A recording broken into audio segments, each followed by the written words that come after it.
The heaviest shit ever is when he's hit with the blade. Yep. Jason is hit with the machete, and his head travels down, and his head is getting progressively more split open. Holy shit! Yeah. Indeed. Motherfucking goddamn orange peel beef.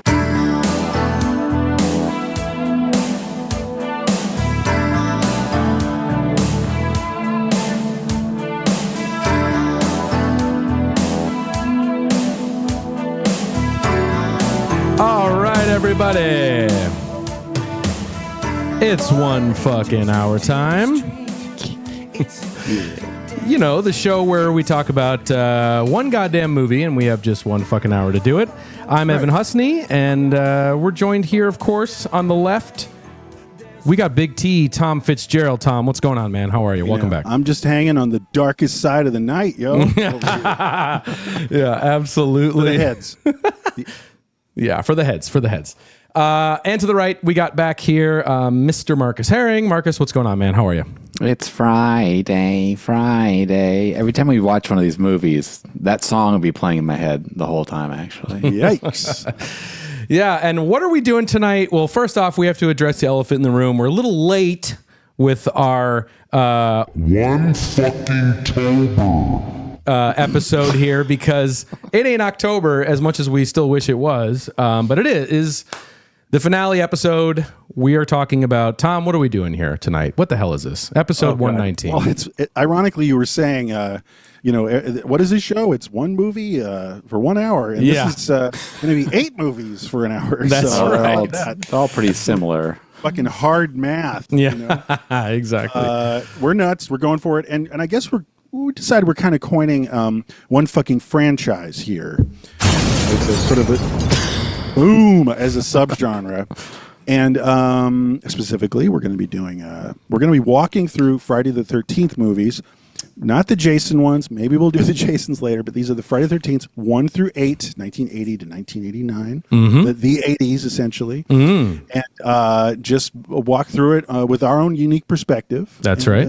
Take the ride with us. If you've never seen any of these films, you might be amused. If you've seen all of them many times, it might be quite fun. So let's do this. Let's do it. So what we're going to do, that's right. We're going to be talking about all the Friday the 13th films. This is the sort of conclusion to our One Fucking Tober series where we've been diving into horror films all month of October. I had travel setbacks, Tom, illness setbacks, life setbacks, but we're getting to it, okay? We're going to finish this. And also, I just kind of needed some more time to watch all these movies because we literally we watched all 8 films again in preparation for this. Well, so I didn't because I mean, I'm the freak of the week here with this episode, but you guys had to. But I had just done all the Friday the 13th. Okay, because it was fucking no. But I'm just saying because it was Friday the 13th, like in was it August? Or something like that. Yeah, September. And so I just did it au naturel. That's awesome. And so I know these movies backwards, but it's just funny because you got to watch them on Friday the 13th. I'm sorry.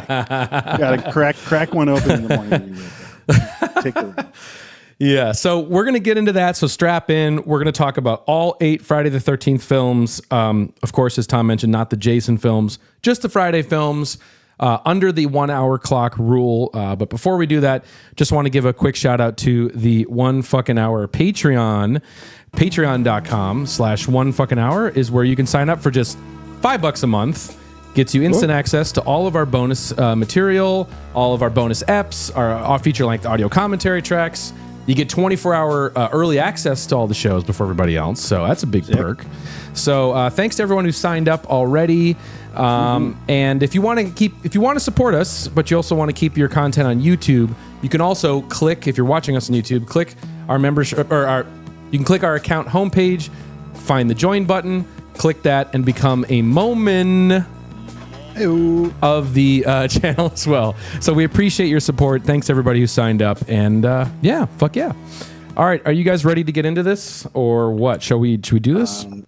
Let's undertake this absurd task, this fool's errand. Yes. With the 1 hour clock. All right. Okay, so I'm going to get the clock ready here. Here we go. Episode 19, everybody. I guess 1 fucking hour on the one fucking franchise of Friday the 13th. Here we go.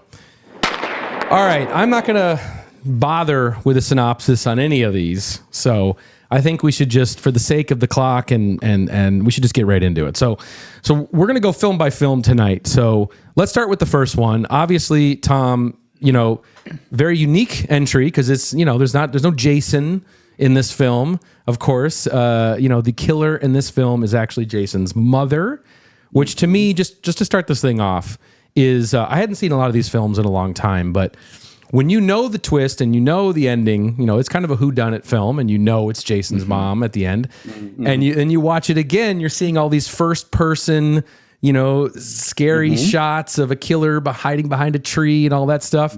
But we're supposed to be imagining that it's a late 50s mom with a turtleneck, crouching behind this stuff. Right off the bat, you see everyone that this person's about to kill is warmly receiving this person because it is a mom. That's right. The hitchhiker girl is just like, oh, hey, thanks so much. And there's even someone who knew the mom, which is the camp counselor guy with the mustache. He's like, hey, what are you doing here? Because he knows Mrs. Voorhees. And he's like, what? Mrs. Voorhees in the rain? Yeah. So, on rewatching, you do see the reactions of people sometimes. And then, of course, there's the slow reveal, which is kind of nicely done. This film does have its moments of being a real sort of. Yeah. And you realize that, the lead character, the final girl at the end, is realizing, something's kind of wrong with this lady. Yeah. Kind of getting all wound up about they should have watched him, all that stuff. Yeah, no, all totally. hell breaks loose. Totally, but it's very weird as a standalone film, in that's the killer, right? The idea that it is this mother, is very strange. I found that to be very strange. I like that it's a mystery though, and that is missing from every other installment, that element, They do try it again, which we'll get to in a later installment. They bring that back, that element. But the first one lays the groundwork, man. It sort of establishes all the archetypal characters that we're going to see, throughout the other films. You're going to get, the nerd character, right? You're going to get the sort of the crazy Ralph prophet, the guy who's sort of don't go down there, you're all doomed. You're all doomed. Yeah, right. Exactly. The mad oracle. Yes, right. Exactly. So, but it's still, it lays all those ground rules. And what's fun about this whole franchise is it's, films will sort of go one by one. You'll have, here's another installment, and they'll sort of introduce a new law or sort of a new mechanic but then it'll be broken telephone between one installment to the next and how they incorporate that. This film is chaos. This franchise is chaos. The inconsistency is why I keep coming back. But okay, so we're on one. Right? Go ahead. So like you're saying, we got one, and it's a nerd / Joker, actually, class clown. Yes. It's established through that guy who you find him with his throat slash in the top bunk earlier. Yeah. And he's always making jokes, and the girls, and he pretends to be drowning, and it's like, oh, Bill, So he's established, and we will be returning 3 more times with the first 3 films with what the filmmakers deem necessary, which is who's going to be the Joker kid? Yeah. And then they drop that by 5. But it's established firmly with him. And then Crazy Ralph is a fan favorite. That's a great thing. We'll get into his return and maybe some echoes of him as the series goes on. But I think, right off the bat, you got to respect this film. What their intention is very coarse and crude. Halloween, the film was huge. Hey, that's a holiday. Halloween. What's another holiday? Yeah, right. Friday the 13th. Yeah. And it's okay, go. Yeah. And it's just it almost has a pornographer's kind of approach to things, and that's why it has that kind of like a Jell-O body count kind of thing going on. That really, Halloween didn't have that, but it's definitely got the body count thing where teenagers exist in the film simply to then get picked off one by one. There's not a lot of character development, anything like that. Yeah. So we're establishing this is to me the dawn of the slasher. Michael Myers is he's slashing people, but the idea of just wholesale and then they get killed. And Yeah. then they get killed this way. And this is it. This is the film of the franchise. So this is, Right. all hail to the slasher. But I want And to say also kind of establishing that trope that it's teenagers who are doing sex in the woods, the ones that are getting killed first, or like drug use or whatever. there's Those are the ones that promiscuousness you're going after. in Halloween, actually. So that they returned. Halloween had like all the girls who were screwing die, and then the final girls kind of original. One thing I want to bring up, because this is part of the whole film series, the arc, is what I love is that it is so grounded in realism, and there's like long scenes of like relationship subtleties, like the mustache camp counselor guy and the final girl are kind of like obtusely chatting about like, that's a nice sketch. Do I look like that? And she's like, you looked like that last night. And she's showing him sketches of him nude, like in the chair across from the bed after they have coitus. Yeah. So there's like a whole scene like that. Yeah. And it's impossible to imagine that tone happening. Even the second one down, too. And by 5, it's absolutely unimaginable that there would be any kind of grounded in realism. Yeah. Like hints at like a domestic relationship situation. Right. So I love that because Yeah. it's so weird and wrong. Yeah. Compared to the rest. Totally. Couple of just observations for me, just things to touch on with the first one. That's the scene where they chop the snake's head off, in the bunk is a real snake, and it's a pretty freaky moment. There was no other way to do that. Pretty wild. But to me, the scariest thing about this movie is those fucking bunks, man. Those are some gnarly ass. Like that's to stay overnight in a place like that would be the fucking freakiest thing to me. How about the bathroom? It's like military barracks bathroom. Awful. No, I know. Yeah. Well, we should probably move on, but shout out to Tom Savini. Oh, please. Oh, we got to just touch on the ending. I mean, the ending of this film, super iconic, very obviously, throwing back to Carrie, throwing back to Deliverance even, the idea of the kid Jason popping out of the water at the end in this sort of, surreal dream sequence, which is kind of the first supernatural hit that this film gets, which is amazing. And one other thing too, I got to mention just 2 quick little things reading about just some interesting backstory with this. Marcus, you'll appreciate this. While they're filming the film on the camp there in Jersey, their next door neighbor was Lou Reed, who was over there. So in between filming, they just go over there and he'd play music, and they, got to watch him play music and stuff. Pretty crazy. That's fucking awesome. No, but back to the arc, and I really appreciate that. The very ending, very famous. It's a shock ending. Everything's placid, tranquil, and then crazy. Jason Voorhees. Jason Voorhees is in the first one. Yeah. He's not the killer. The mother is. Yeah. Jason makes an appearance, and this does start the kernel of the fantastical that's going to increase exponentially every film, as we're saying, and get less and less about like sketching your lover, last night. Yeah. And that's the kernel. But the thing is, in the reality of this film, it's pretty much she's having a bad dream because she's had a traumatic experience. But then those guys take that kernel of an idea of like, oh, she had a weird, frightful dream, like in Carrie.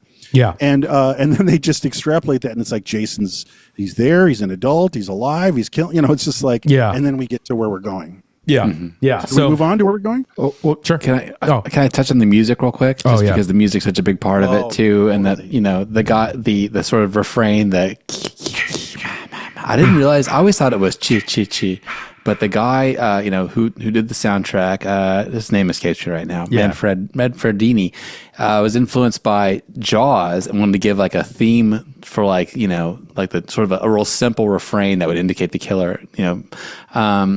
So I guess he pulled that little riff from like a Penderecki song that had sort of like a vocal line in it like that. And then, I always thought it was but it's ki, ma, ma, ma. Yeah, so it's supposed to be like kill, kill, kill, ma, ma, ma. That's right. The voice of Jason in her head. That's great. No, that's as iconic as anything in the history of horror is the chi, chi, chi, ha, ha. So let's move to 2. Now, 2 starts very amazingly for me because it's back to sort of that domestic grounded realism that almost feels like an independent film, like it's a woman, it's the survivor final girl. Alice. She's sketching, she's maybe going to feed her cat, she's alone, her mom's calling her and annoying her. And then amazingly, Jason Voorhees, the son of the mother, the killer, is alive. He's huge. He sticks an ice pick in her head, and mom's head is in the fridge. It's an incredible scene. It's a great shock opening. It's so cool because it's a very quiet domestic moment. But we maybe talked about this earlier. Is what I want is someone to write the fan fiction story of how Jason Voorhees, okay, he survived on the lake, I guess, and he ate he ate like roots and rabbits, and then he lived. He's like 25, and he's like really huge and healthy, and he went from the lake to wherever Alice's apartment is. Right. It'd be like 17, 20, 50 miles away. Yeah, he's like taking the bus, he's hitchhiking, he's walking. Maybe he flew. It's like, what the fuck, dude? Yeah. Like Jason Spirit Airlines. This is the beginning of the crumbling of reality right there. Right. Totally. You have to let your mind imagine that he there was traveling Voorhees to get to her apartment. Now, something I really like about this franchise that is unique and sort of how, sleazy and, low budget it is and how everything's kind of happenstance, how this all comes together anyway. But like they embrace their limitations, and whatever their limitations are, or the circumstances going into the film that kind of determines, how the story is going to play out in the script, right? And I guess from what I understand is that Alice, after the first film, the actress that played Alice from the first film, she wanted too much money to be the star of the second one, so they wound up killing her in the beginning. Right. And but again, that's interesting. It sucks for her that it worked out that way, because this would have been a Jamie Lee Curtis thing. I don't know exactly. But it's interesting that it the result of it is shocking. You're like, wow, the person who starred in the last film is getting killed. Yeah, it's like a Psycho kind of move. It's like she's gone. Yeah, and so then you go to 2. It's a favorite of mine, and it's getting very crystallized quickly. Like you're at a campsite again. Mm-hmm. It's all teenagers, and it's almost a remake, Exactly, and there's even less character development. There's no talking about how you looked last night. Of course, none. That's just kind of gone. It's all kind of sleazy and like let's hook up, So it's the teens, but and guess who's returning? A couple iconic things. Crazy Ralph returns. Yep.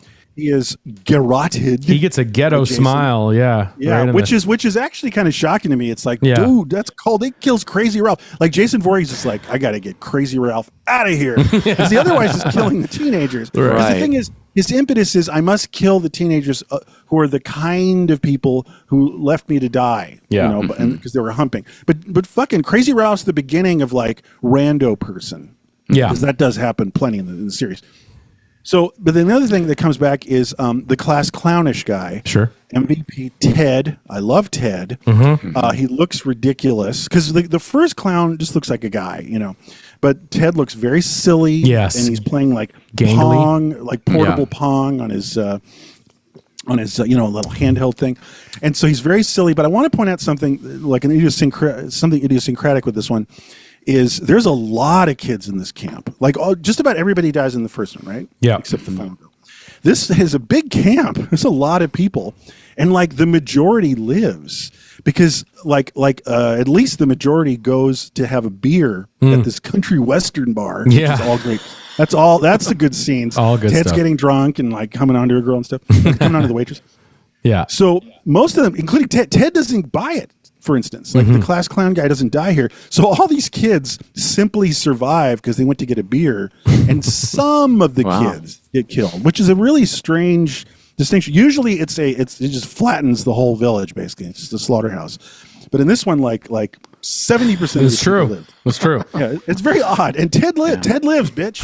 One other thing, one thing too to point out about the series that's another sort of issue across all the films is, this is right around the time the MPAA is going nuts and making them cut all down on all the kills and the gore, and so now if you go back and you watch, bonus features or things people have cut together, you can see, they've reconstructed what some of those scenes would look like, but they're not in like full quality.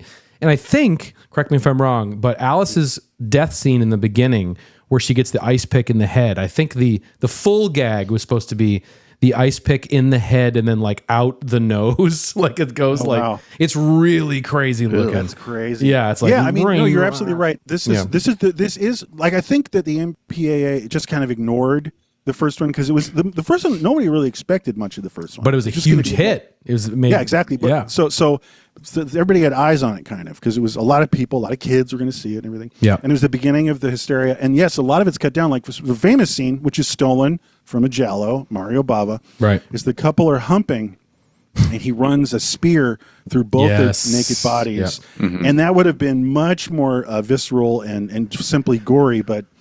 They didn't do it. But sometimes you can see they just framed off, like the cut happens below the camera line. They probably punched in or they cut away a lot.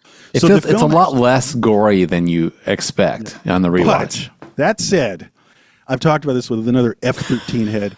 That maybe the most brutal murder of all time is the second one, which is the poor kid in the wheelchair. Oh, I was just about to say that.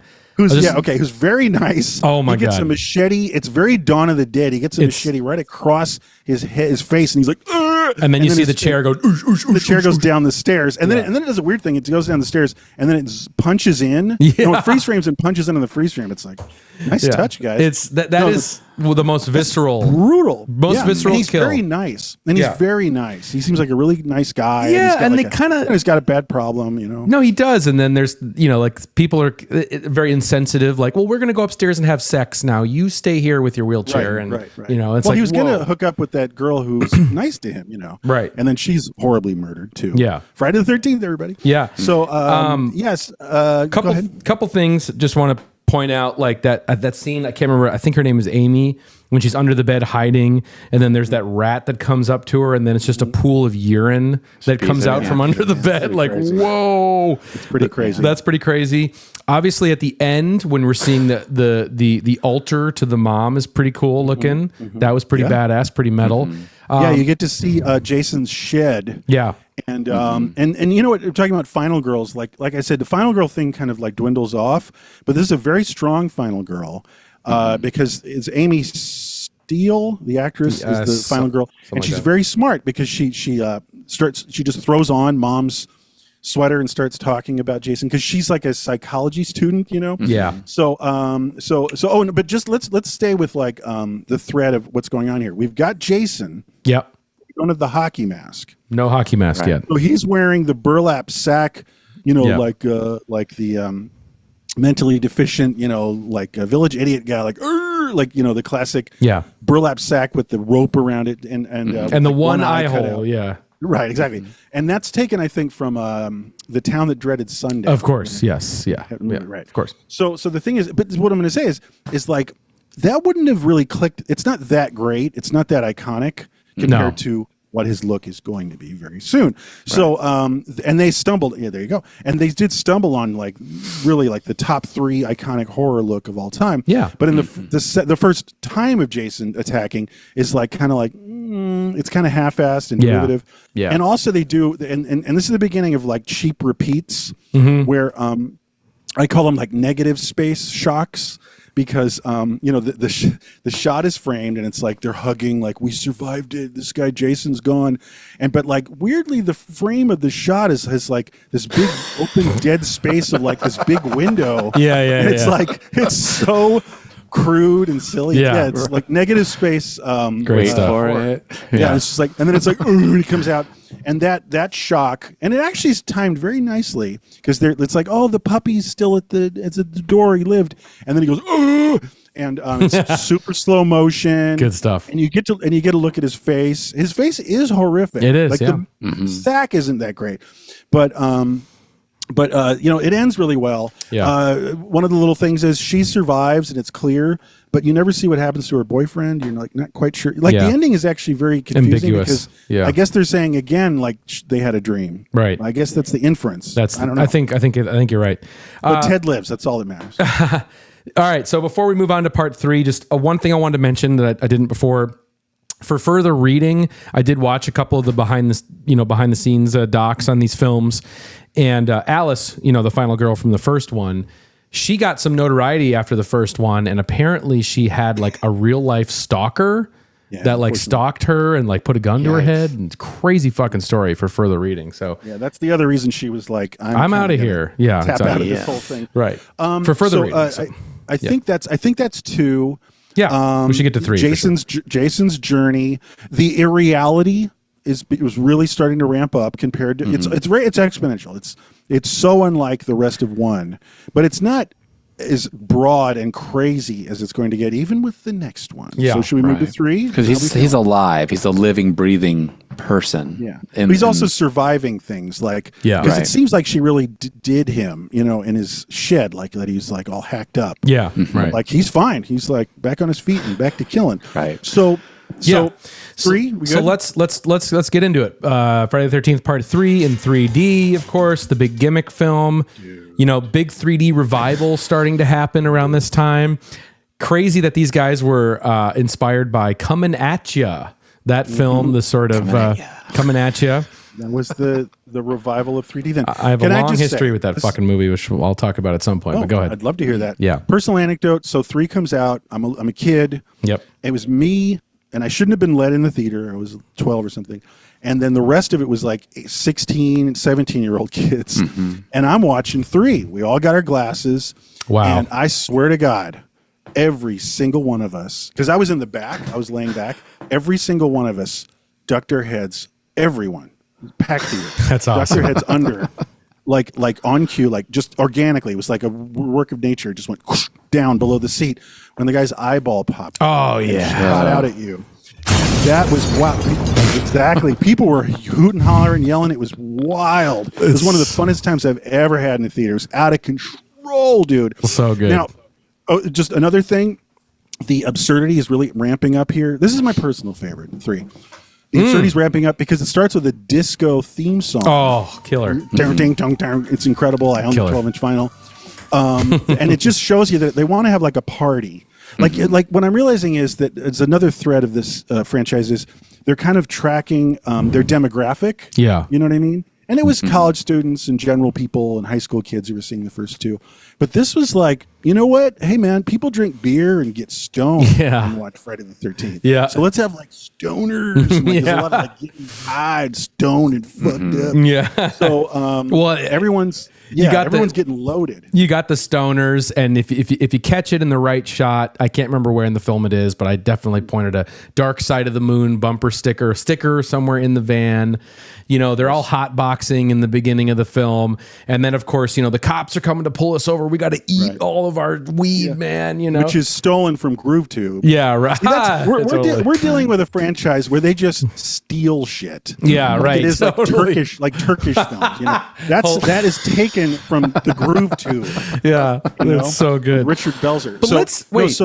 Wait, please. hang on. We got to just mention, before the stoners arrive, there's that fucking crazy scene with the shop owner, this fucking fart stink guy. I love that who scene. fucking eats and drinks everything and puts it back. He's eating some peanuts and some donuts at their shop. Yeah, and then I love that. Yeah, and then he's like taking a shit and drinking whiskey, and it's getting real fucking. It's the first rugged. It's the first of many outhouse scenes. Yeah, there is. There's a lot of people on the shitter in this franchise. That's a classic motif. Yeah. No, I love that stuff. And there's another thing. I mean, if we had 8 hours, but just like they make his wife like she's like probably an attractive like 22-year-old. Yeah, woman. yeah. They're dressing her down to look like kind of like Harry, where are you? Yeah. But actually, there's some creepy filmmaking because, Jason. Let's stick with Jason. So, Jason is in the logic of this thing. He's alive. He's wandering around, and in the timeline of all this, it's like that the next day because there's all these reports about these crazy massacre. Right. So it's just like he's wandering around not far from where he just killed all these people, and the news is out. He lost the burlap sack. Yep. Oh. He had long stringy hair. Yep. But now he's bald. Yeah. He had long stringy hair too. Now he's just completely bald. And there's a different actor who's actually got some great physical mannerisms. Yeah. And he's very deadpan the way he walks, just like with an assured gait. Totally. He brought some really shit to the film. Yeah. Indeed. We have to just real quick. We have to touch on fucking how he gets the mask, of course. But before we do that, we got to introduce the fucking Jonah Hill character of this film. Keeping with the Joker. So this is the third film, third Joker guy. He's the best. Shelly rules. Shelly was picked. They cast him because he was giving out flyers like on Hollywood Boulevard, and they were like, "Dude, do you know that we're looking for a guy who looks and acts just like you?" And he's incredible. And he's like Team Shelly. It's heartrending. He's Jonah Hill. He's the outcast. He's flubby. He's got a Jufro. He's always doing the wrong thing. He's always pretending to get killed, which is great for a movie like this. It is. Oh, I got an axe in my head. But yes, let's stay with the whole flow of the narrative here of the franchise. This is the beginning of the hockey mask. Ooh. Because in the reality of the narrative here, Shelly he has like a whole bag of tricks, like disguises and stuff. He's insufferable. He's like a guy who does magic and stuff at parties. So he had a hockey mask, right? Yeah. He had a hockey mask, and when Jason Voorhees, cleaves his head in with an axe, he goes, "Oh, that'll work. Thank you, Shelly." And he takes the mask, he puts it on. And the remaining killings in the film, he's wearing the mask. It's an incredible image. I think it was accidental. I think a guy on the crew was a hockey fan. Yeah, I think you're right. Yeah, and he was just like, somebody's like, "Wait, what's going on? What's up with this man?" Yeah. And it's so brilliant. It's still dust to everything today. Like the Terrifier looks kind of stupid and stuff. It's like the $100 million idea. Yeah, exactly. Because it's like it's related to Michael Myers, which is another incredibly iconic thing, but it's on par with Michael Myers. Yeah, it is. It's absolutely, and it's all Shelly. I love how it's Shelly. It starts. Shelly is the origin story. I love that. The little Jufro goofball. Just a couple of so sorry, I have to bring this in. So this is the beginning of the counterculture rendering, like the representation of the quote unquote counterculture in the movies. It's like there's 20-year-old college students, but then they for some reason they're befriending these like 32-year-old stoners. Yeah, who like lived through the 70s. Like Chuck and Chili, is that their name? Chuck and Chili? I don't know. I think it's like Chuck and Chili. They're like, I love that, and they're a little older, and they're a little like, "Hey man, like, Cheech and Chong." Yeah, they're very Cheech and Chong. So that's exactly. So that's the beginning of the rendering of They always like to have these like alternative culture representations in these films, and they always start bringing in the wrong. toughs too. They've got the black bikers. To show up at the convenience. It's like a really rough convenience store. Right, exactly. No, the bikers, which is another 1968 dated weird thing for 1982. Like, man, bikers in 1982. Bikers, the hippies. Sure. Yeah, it's very like Italian exploitation. Like, I kick your biker ass. Man. Totally. Right. It's one other. Oh, I'm spacing. This is a nightmare. I know. We're averaging about 10 minutes of film, so we have to pick up the pace. But I want to. I really need. No. Sorry. A crazy Ralph guy. No. This is it. A crazy guy. Ralph, turns up. The bootleg. He's like a prospector, and he's got an eyeball, and he's like, "Hey." And also the 3D. He's throwing the eyeball.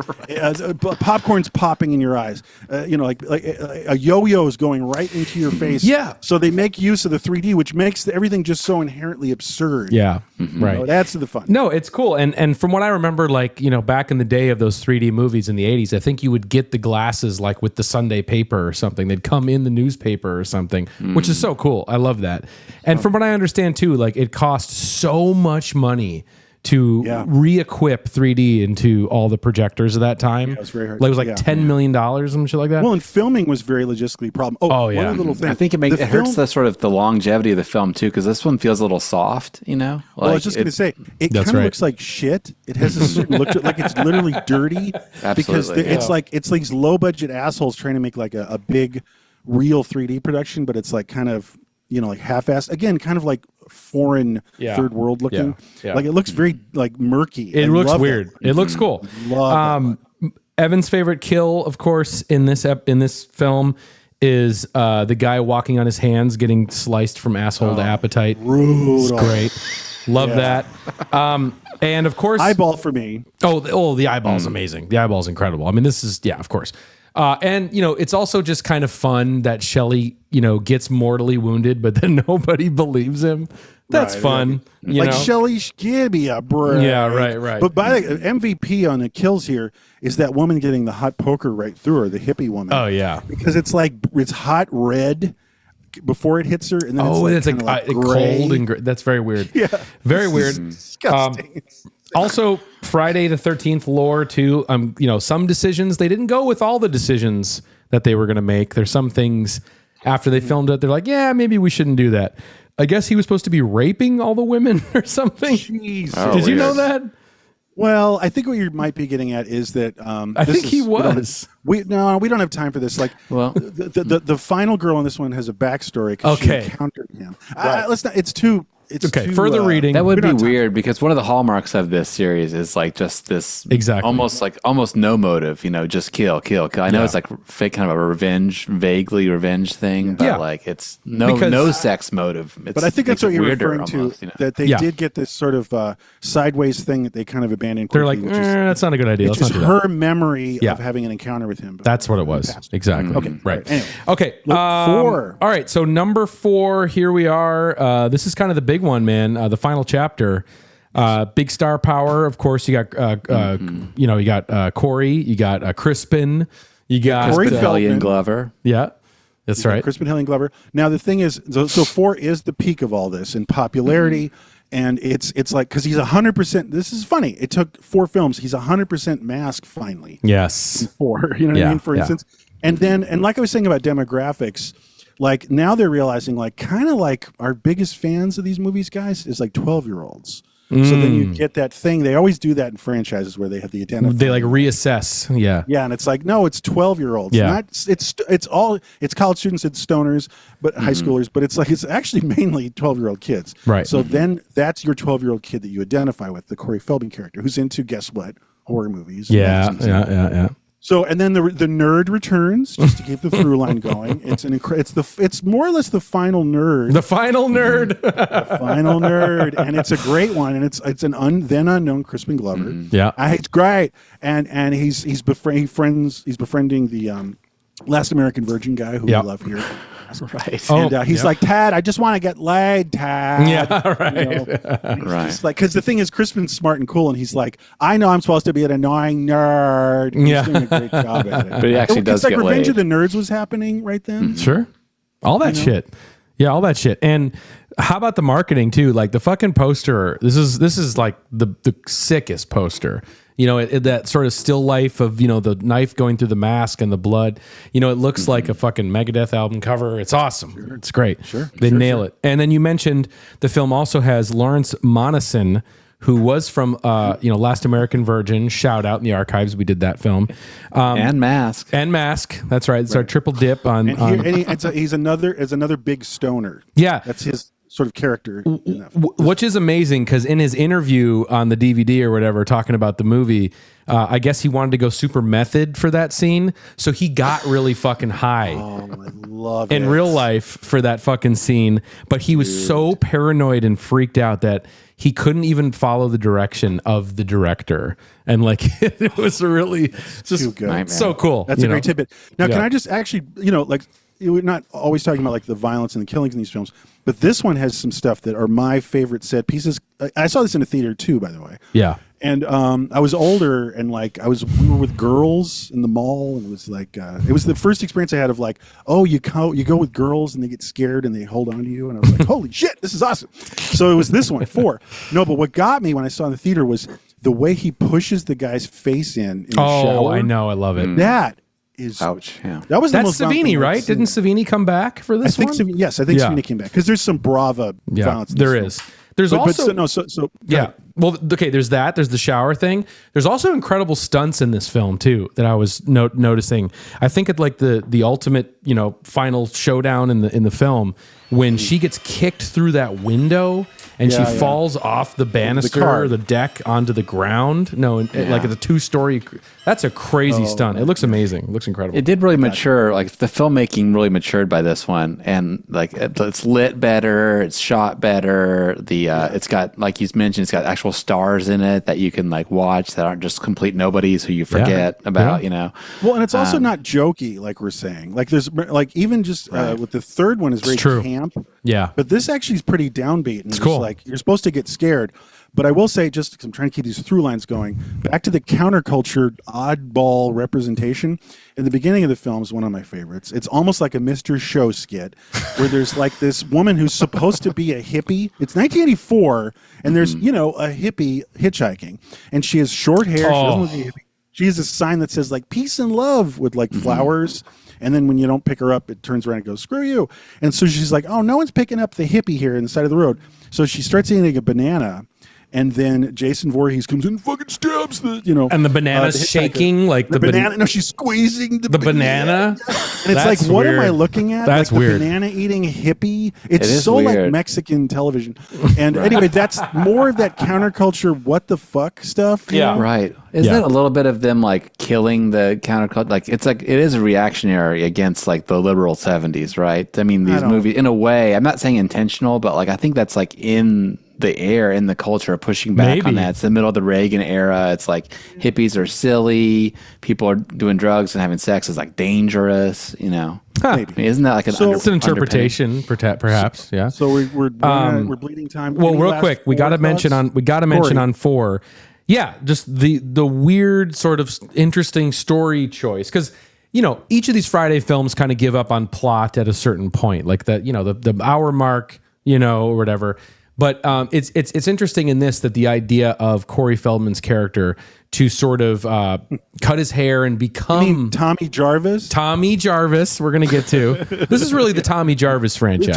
Here we go. This is Tommy Jarvis. Tommy Jarvis cutting his hair and basically playing and pretending to appeal to Jason. He's doing what the girl did in 2. Right. Because the girl in 2 wore the mom's sweater and went, come on, Jason, let's go stop. Right. And now he's like, he's also insightful. They have like certain characters in the franchise have like Jason insight.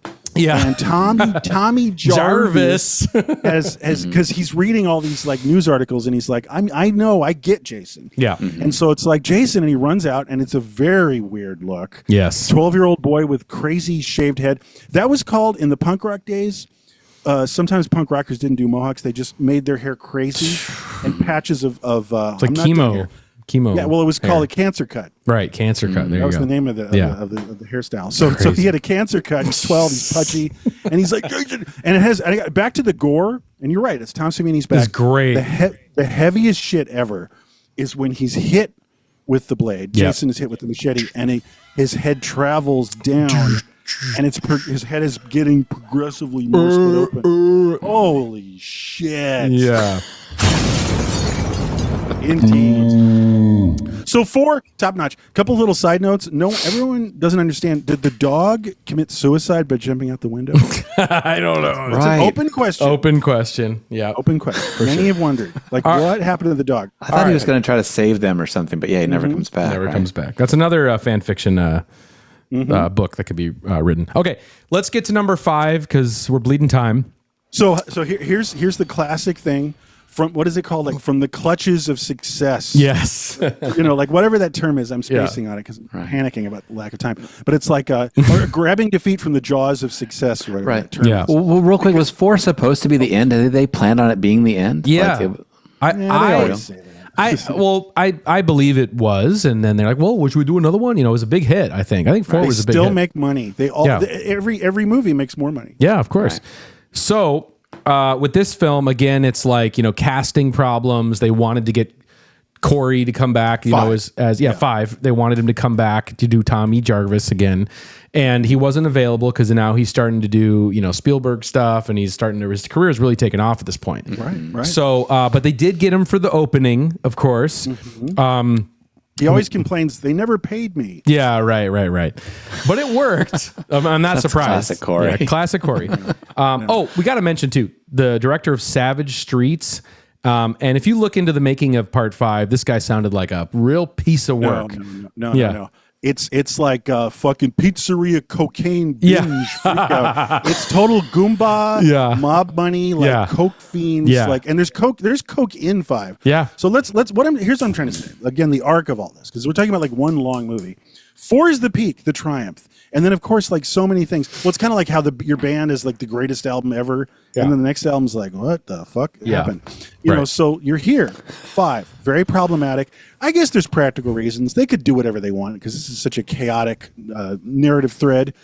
But so they made Jarvis, Tommy Jarvis, like they put their money on Jarvis as the successor. So they're thinking that the boy Jarvis will grow up to be 5 years later or whatever. By the way, the time narrative is insane. Sometimes these movies take place like 5 years in the future. Yeah, some like 3 months later, the next day. Yeah, it's all over the place. Yeah, of course. But Jarvis kind of becomes like the Van Helsing or something, right? That's what they're right.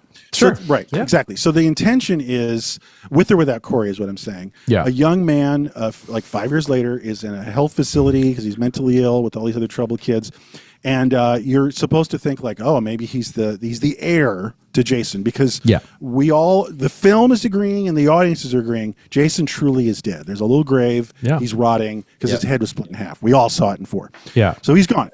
So the filmmakers go, okay, cool, but we got to still have a guy in a hockey mask killing people. So their solution was a huge letdown. And I just rewatched it again. It is such a letdown because, like, yes, someone is in a hockey mask and he's killing lots of people in this film. There's a lot of killings.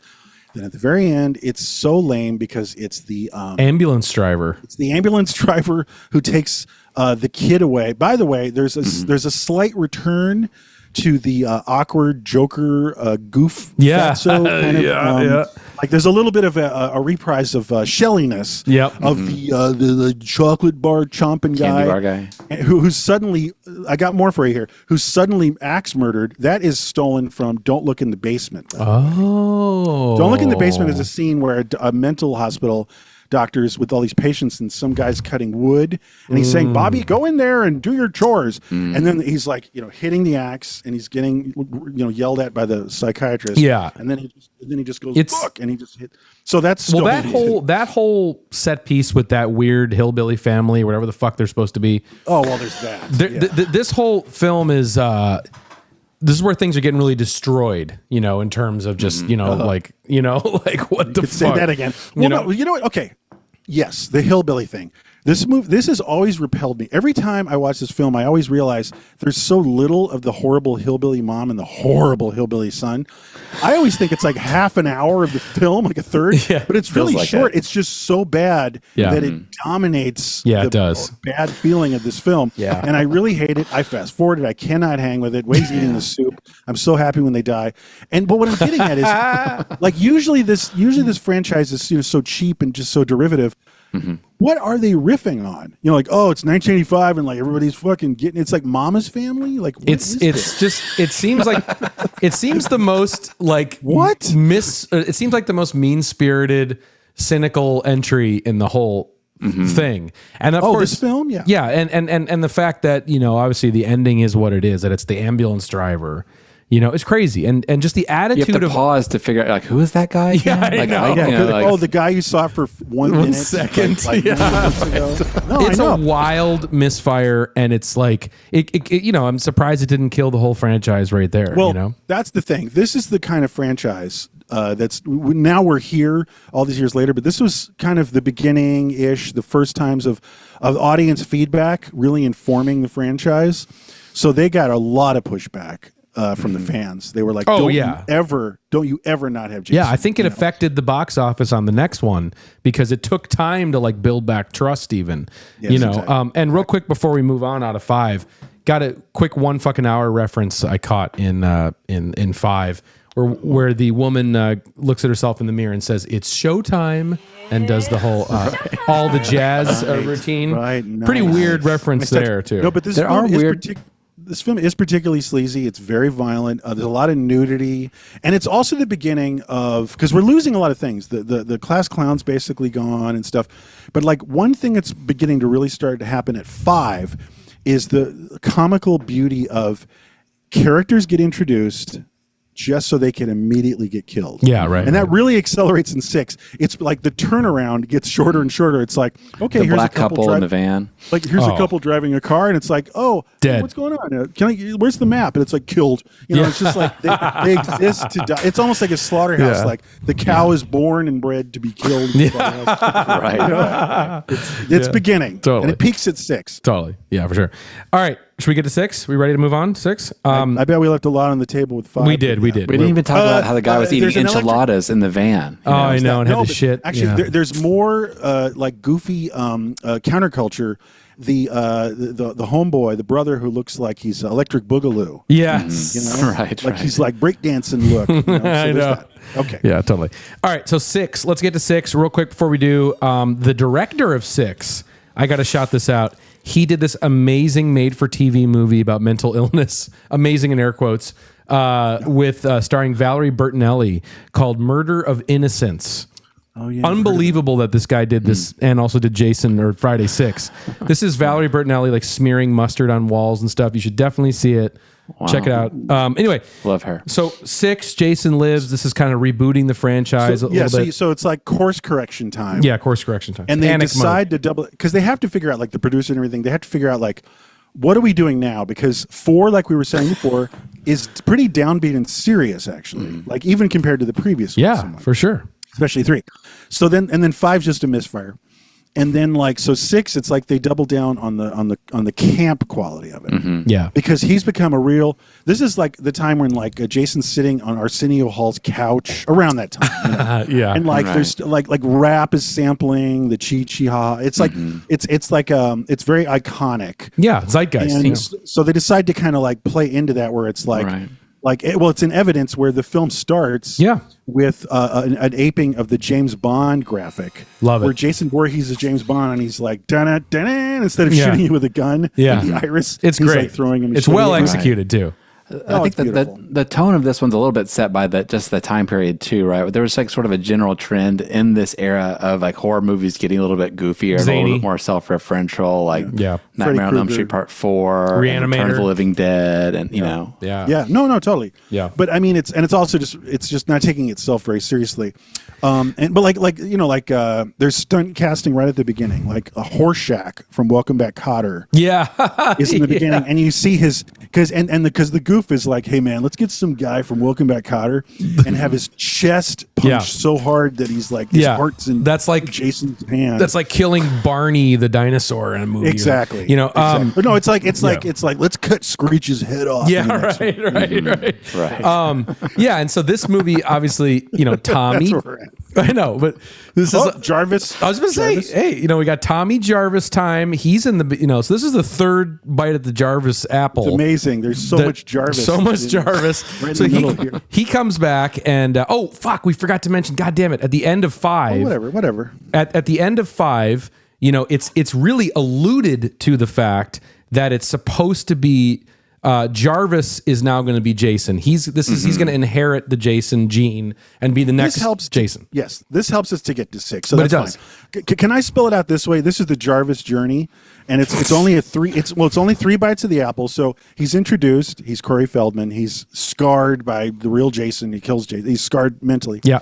And then all through 5, you're supposed to think that he's the killer and not the ambulance. Right. You're thinking that he is the heir and is wearing the mask. Fail. But the thing is, I love the very, very, very end of 5. Me too. Because it feels like an 80s Giallo. It's in the hospital room. It's storming outside. And it's actually, the filmmaking is kind of cool. And yes, sure, he has a dream about Jason returning to his hotel or to his hospital room. Yeah. It looks like he's about to stab the girl from the end of 5, the survivor. Yep. And then it just cuts to black, and you're thinking, okay, ... He is finally at the end of 5 the heir. Yep. The heir apparent. Jason. Right. But 6, right. But then 6, he's clearly established as the hero. Yeah. And in fact, because the real Jason returns, and this is the beginning of the Lightning years. Yeah. The Lightning. This is the Lightning. First appearance of Lightning. So then now he's brought back to life, and now he's this kind of Lightning. He's an undead zombie now. And I love how that unfolds in 2 minutes too. It's such a rush to set the stage for this new reality. You know what? The thing about 6 is, right off the bat, it feels like a breath of fresh air because the filmmaking's better. The set pieces, the camera moves, the compositions. It's got a full the editing. It's zippy. The editing. It's got a metal video energy to it, and it really helps the film in a lot of ways. So all that's introduced. The idea of him being an undead guy. And love the opening, as we mentioned, with the James Bond thing. And the ending is great too. Great big money set piece with the lake on fire, great visual, and then burying Jason, like under the ocean, chained.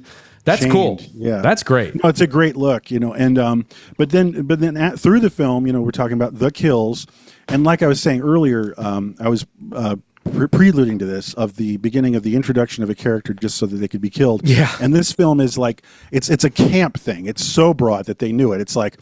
And they have very silly archetypal people like the big thing, paintball's big. Yeah, so paintball. Everybody's paintballing. So suddenly let's get like 4 people paintballing in Freddy's woods. And then 1, 2, 3, 4, they're all like torn apart by Freddy. Jason, Jason, not Freddy. Oh, God, sorry. And then, sorry, excuse me. It's overwhelming. So Jason's killing them all. And then there's a little social commentary because another very 1986 kind of thing is yuppies. Yeah. And there's like yuppies offering Jason credit cards. Right. Killed. And that's definitely intentional. And again, it's essentially a comedy, but there's an interesting distinction in this film. This is the first time that little tiny kids are threatened. It's true. Right. Yeah. They're not killed. Yeah. But it's a camp, the counselors are all butchered and the way it always is. Yeah. But it's a camp for like 8-year-olds. And so it's kind of scary. And there's a little girl who Jason hovers over her bed as she's trying to sleep and she wakes up and Jason Voorhees is looking at her. Now, I think in the rules of Friday the 13th, because Jason still is an 8-year-old. Yes, when he mentally. died, and is mentally. Yeah. That he's not going to kill those 8-year-olds, but the fusion of the two things is a little disconcerting, and that's actually pretty well played. And there's some good filmmaking there towards the end, of how he's threatening the cabin full of 8-year-olds. Yeah, little cinephile trivia too. Got a shout out that the camp location they used in 6 is the same as Little Darlings. Gotta love that fact. Oh, love that. Pretty cool. Very cool. Right? Also, you got Alice Cooper songs. Can you imagine if Jason wound up on killing everybody in Little Darlings? Okay, go ahead. Sorry. There you go. That's what AI was. Making. Yeah. So no. So and then it's like feed my Frankenstein. Yeah. I actually saw this a few years ago in the theater.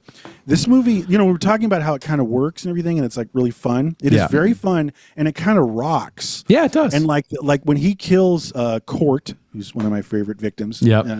And they're playing "Feed My Frankenstein" when the bus van crashes, and then Jason triumphantly gets up from the overturned, burning camper, and he just stands there triumphantly. Yeah, it was an audience applause. Oh yeah, sure. Yeah, dude. So right. So we're peaking again. It's two peaks, 4 and 6. Yeah. That's what's weird about slasher movies in general. Is usually in a horror movie you're scared for the protagonist, but in a horror movie you're rooting for the Jason to kill and and just anticipating the next totally for sure. The Terrifier movies Terrifier's the hero. Okay, we got 8 minutes for 2 movies. Let's go. All right, so part 7. I don't know, guys. To me, part 7 is junk. So. But no, I mean it is. It does have an interesting setup, right? This is known as the psychic one, and it's interesting. It's we're not Jarvising. We have a female character. Jarvis is out of here. Ignominiously dumped. Deleted. He's never mentioned again. Now, just to give you a little backstory, we're not even doing a ton of backstory on how this all this shit unrolls. Don't got time for that. But exactly. But here's how we got here. They back then in the mid 80s, they were going to do Freddy versus Jason. They were like, we got to do this. Right. So Freddy versus Jason. Back then, they did later. Yeah, I love it. Yeah. But I fell through, legal stuff, different studios. So they went. So somebody went, how about Jason versus Carrie? And they're like, yeah, okay, why not? Yeah. So and then it's a little sort of fire starter. Yeah, it is. Right. Totally. Yeah. It Absolutely. was a little zeitgeist. Totally. It's like a Stephen King version. Exactly. And it's interesting, the setup, and they bring her to this trauma. She's traumatized. They bring her to a trauma center. They do these different experiments, and interventions and stuff. And that's kind of an interesting setting, for the whole thing. And then the one thing I remember from this movie, I was fast forwarding the shit out of this movie, but I remember on the rewatch, that fucking house explosion is killer in this. That's just a great set Yeah. piece. It is a good shot. Yeah. And it's not a miniature. They blew up a real fucking full-size house for this You're a good call. film, and it's really cool. Anything? Well, so it's very dry. It doesn't have a lot of energy. We were just talking about how Six is like, it's like going to a rock concert. I saw it in the theater. It was rock and roll. The movie is very downbeat. It also, I'm going to say, it starts feeling like they're running out of steam here. Then Jason stabs them. You know, Yeah, it's I like, know. come on. But- like it's getting. Go ahead. It does have one of the most famous kills in the whole franchise, of course, which is the woman in the sleeping bag, and he just takes her and just bashes her against a tree. That's when one of the that most first famous played, ones. that it was cut. It's been cut down. Oh yeah, but One. but the filmmaker has, or I think the people, the creatives of that film have said like that was the one MPAA cut that made the kill better, you know, because it was very gratuitous. But in the way that it's in the film, it's just boom, dead, you know, and it just kind of plays better that way. Interesting. And so Kane this is just a Hodder couple- takes over as Jason. Kane you know, Hodder is right? one of the great Jasons. And like, you know, I do like, there's a little bit of character stuff. Again, everything's getting really tired and same old teenagers. But I do like the kind of frumpy friend of all the hot girls that dresses up and to be sexy, just to be murdered by Jason. Yeah, I do right. love that. Yeah, sure. So no, but there's, and then the last little thing, just to stick with the narrative, kind of, is, you know, she's working to defeat Jason. And she more or less has become psychic because she witnessed the death of her father at the lake. Oh, that's so right. Jason and her are fighting, okay, psychically and physically, and then suddenly, like super ghost dad shoots out of the cramped crystal lake and goes, "I'm taking you down." It's pretty Jason." wild. And he looks just like a dad, like, you know, he's like, Yeah, he does. like a golf dad, like, get on. Do you know down here why? with me, Jason? Do you know Like, why that wow. is? Do you know why that is? And we got to wrap this up. But the reason is apparently there was some executive that was a big pain in the ass to everybody on this movie and fought them on everything, naysayed everything. And like, and whoever she is, I can't remember who she is, but they had awesome makeup for the dad. He was going to look much more like a zombie and everything. He was going to look great. And one of her notes was like, nope, can't look like that. And so that's why you get like literally no makeup Jones there for the dad. And it's fucking crazy. So funny. It's so funny. underwhelming. So there It's you like, go. Like Ghost Dad to the rescue. Yeah. Okay, now we're at 8. This is it. This is the last film. They in their hands had a great premise. It had the written on the napkin premise. You know, Jason. Because the thing is, we're getting it's getting absurd. So it's like Jason in Paris. Jason, with like a baguette and a beret. Yeah. You know? Or Jason in space, which did happen. It did happen. Jason at But one of the Coachella. things, Yeah. right, exactly. Jason in Africa. You know? Yeah. So here we are, though. They did do Jason in Manhattan, Times Square. Great idea. You see the ad for it. It looks great. I Heart New York, and he's stabbing through it. Your mind goes, "Oh, I really want to see this." I And want it's this. 1989 New York City hip hop. Right. It's It's still great. like a rough town. It's such a brilliant idea, but of course they were constricted by budget limitations and just general limitations of scheduling. Which is weird. Why Not a don't lot they of just time and money. why don't they just give these movies 25 million, 30 They million? were, I think 7 made less. So Yeah. Oh, okay. 7 definitely made less Okay. than the others. So, Right. Okay. So we have no time here. So ahead. unfortunately, this is the big bummer of all time because the premise is so enticing. You know, it's in your mind. You can see it. They had great concepts for it, but instead, seriously, the first hour they're on a boat. Yeah. Not that inspiring. No, It's first not, hour. It's not Manhattan. No. It's regular killing. There is some fun stuff. There's a guy with an old video camera. He's like a videographer, like a slacker guy. And there's like a rocker leather chick who gets brutally murdered with her guitar. That's awesome. Yep. One girl has visions of Jason in like the porthole or whatever that's called. And there's like a dance floor. Disco Disco dance murder. floor on a boat. Yeah. But fuck all that shit because Jason finally does come to Manhattan. He Or comes up. Vancouver. Well, there's some of it's in Manhattan. He comes up from the depths. You know, he crawls out from the boat, and the first thing he sees is a huge poster or a huge billboard of hockey coming. Yeah. And it has a huge hockey mask. It's amazing. And there's one of those great moments where Jason just turns around by looking at an enormous hockey mask billboard and just goes like, ooh, what? Yeah. What? Yeah. Billboard? What? Yep. And that's amazing. And then sometimes you're in Manhattan. But just let me give you, this is a classic example of the what could have happened, what didn't happen. Yeah. So he's having the boxing match with that young boxer kid on the roof, and he's the kid's punching out Jason, and then Jason just goes, "All right, I'm sick of this," and he punches the guy's head right off. Great visual gag, hilarious, kind of like Ricky O kind of thing. But originally Jason was supposed to wander into Madison Square Garden Could you imagine? during a boxing match and go, "What the fuck?" and like tear their heads off or whatever. That would have been awesome. Like we would still, the world would be different right now. Like, really, it's like butterfly effect, Yeah. But it didn't happen. Yeah. And also just real quick, this is it. This is the end. This is called the death film because forgetting the Jason films later. Yep. This is it. He dies, and he goes full circle because the last time you see Jason, he is a cowering little boy afraid of water, and that's that. That's it. So, so otherwise, you see him on the subway. I have Times Square. The Times Square visage of him in the middle of Times Square. It's great. That does give me goosebumps. No, It's weird that he doesn't kill everybody on the subway, like all the side people. He's after that girl or whatever, but that's the first time I'm noticing that he's just kind of not killing people. Yeah. Yeah. There's so much potential in it, but I do have a soft spot for this film because I like it. of the absurdity of the idea. It doesn't always deliver. It takes way too long to get there. But there is some sort of I don't know, this is like the museum piece of the Friday series because it's so high concept, and self-referential and it is. I have a lot of love for Jason. No, Takes I mean Manhattan. and it's it's another jump the shark, like a bunch of punks are like, "Hey pal, what are you doing over here?" Yeah, and right. Just opens up the hockey mask. Yeah. Like, never mind. It's Yeah, okay. right. It's just, that's like even so calling it corny. Takes Manhattan is kind of capitulating to the camp aspect of it. You got Totally. it's Sinatra or like the Muppets Take Manhattan was the year before, The 84. whole camp exercise. Holy shit! That was it. And you know what? I have some notes. I left stuff on the fucking table. But that was not bad. That was Herculean. Herculean. Yeah, Herculean, and I think we just barely got away with it. Yeah, we did. There's a lot more. There's so much more. It's okay, but it was good. It was. I think we did a good job. I think all things considered, it's tough. Now, can I ask you guys? Because Yeah. this is me, right? Like I know I'm back and forward. Did you guys have fun? Yeah, I had a blast. Rewatching these. Some were more difficult than others, and there's sections of some that are more difficult than others to get through. But no, on the whole, it's such a weird, quirky part of our culture. The Friday films. But what I was going to ask, do you guys have a numerical ordering of your Oh yeah.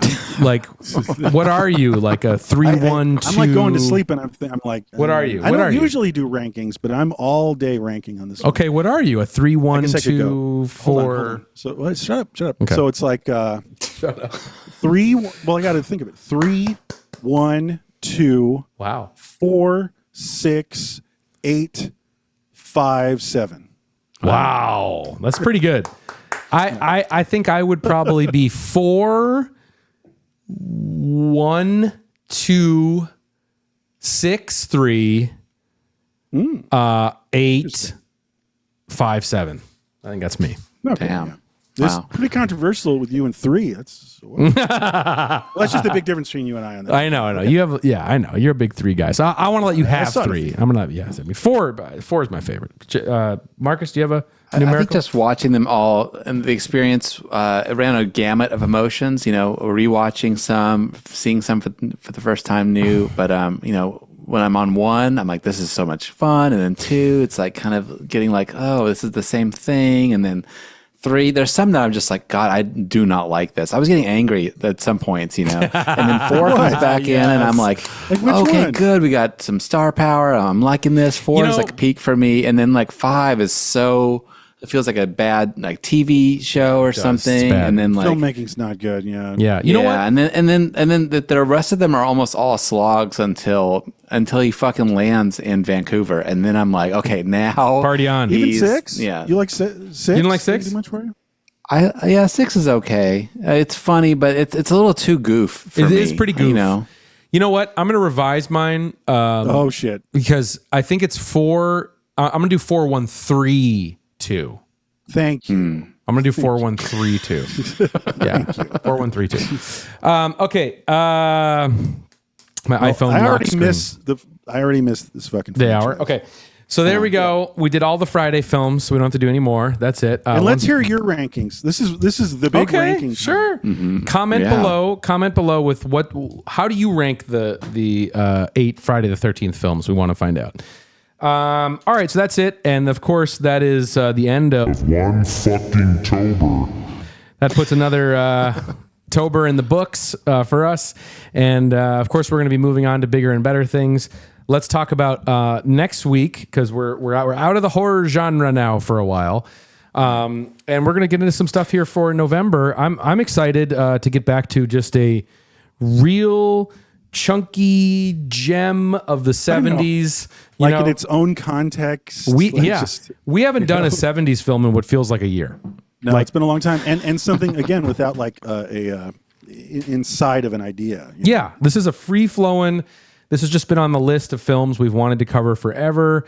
Probably some prescient elements here, but also just it's a great gem of the 70s. It's been on the short list since we started. Totally, since we started. So here we go. 4 years later, we're finally doing it.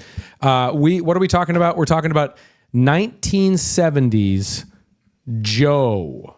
Okay, the film is Joe, and it stars Peter Boyle, and it's directed by John Avildsen, of course, who would go on to do Rocky. And man, this is a lot to talk about with this movie. Wild shit, and a weird surprise hit too. Weird hit, sometimes you can gauge, through the years, how popular a film was, maybe more than you had thought. Yeah. By it being on the cover of Mad Magazine. Yeah. Oh, yeah. You know what I mean? For sure. Like Willard was on the cover of Mad Magazine. Yeah, sure. That's sure. And this was too. Joe was on the cover of Mad Magazine. This definitely film. This definitely hit a nerve. We're going to talk about how it was received. We're going to talk about, what was going on in the world at the time, and just some of the brilliant filmmaking and performances and breakout stars of this film as well too. Susan Sarandon. Yeah. We'll talk about wild movie. We'll talk about when I talked to Susan Sarandon at a party and asked her about Joe. What her reaction to talking about Joe was. I can't wait for that. We're gonna talk about all that stuff. So next week, 1 fucking hour on Joe. One fucking Joe next week. Get your pre-watch in. And you know what? I actually think Jovember. There you go. Oh my God. You know what I actually think? I think that the version of Joe that's out there on Prime or whatever is a really shitty copy. So if you can go out and find, download, on some, sketchy, software, like a better, more HD version. I think I remember what's out there in the world, in the digital world, is a really shit copy. So just be on the lookout for that. It deserves better. And, it does. It does. And again, Avildsen's kind of has such a weird, inconsistent filmography, but when he's good, he's great. He's great. Right, he did Rocky. Yeah, and you guys had him at the theater too. We did. He had him at the theater. We'll talk about that. This was a real triumph. Yeah. So looking forward to that. Okay, all right. But I miss Jason and Shelly and Ted already. From Jason to Joe. Okay. All right, everybody. We'll catch you next week. But of course, we cannot leave you without your beautiful, wonderful Moment of Zen. All right, everybody. Take care, and we will see you next week. And catch you on the flip side. All right. Peace.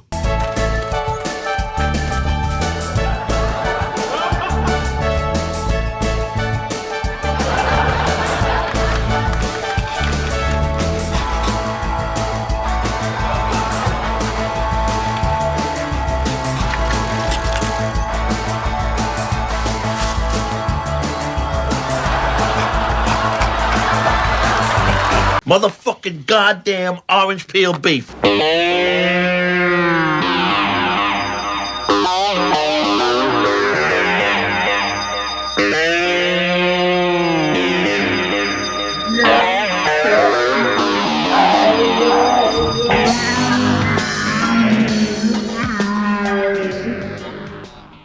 That was wicked, man.